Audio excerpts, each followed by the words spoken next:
بسم اللہ الرحمن الرحیم۔ السلام علیکم۔ امتیاز نقوی فاؤنڈیشن کی ٹیم اس وقت موجود ہے تحصیل احمد پور شرقیہ موضع دولت پور کے اندر، جہاں پہ چاروں طرف سیلاب کے پانی نے اس بستی کو لپیٹ میں لیا اور یہ پوری کی پوری بستی جو ہے مسمار ہو چکی ہے۔ یہاں پہ کسی بھی فلاحی ادارے نے ان تک ہیلپ نہیں پہنچائی۔ گورنمنٹ کی ہیلی کاپٹر نے اوپر سے راشن کے کچھ پیکٹس یہاں پہ نیچے گرانے کی کوشش کی، کچھ گرے راشن کے پیکٹس، لیکن وہ پانی میں بہہ گئے، کچھ چیزیں ان کو ملی ہیں کھانے کو۔ اس کے بعد یہ بیچارے بے یار و مددگار بیٹھے تھے۔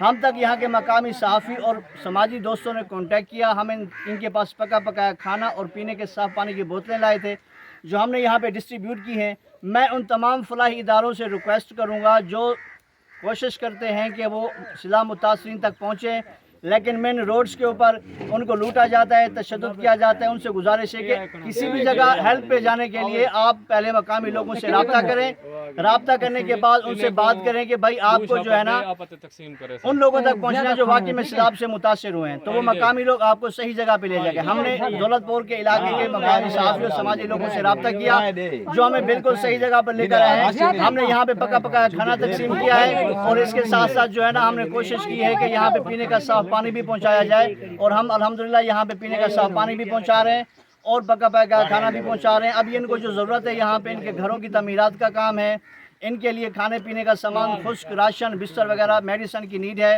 تمام دوستوں سے گزارش ہے کہ اس طرح فروخت کریں، یعنی آپ کشتیوں میں بیٹھ کے ہم جیسے آدھے گھنٹہ ہم نے کشتی کے اوپر سفر کر کے یہاں پہ پہنچے، اسی طرح آپ بھی پہنچیں اور لوگوں کی خدمت میں بڑھ چڑھ کے آپ ساتھ لیں۔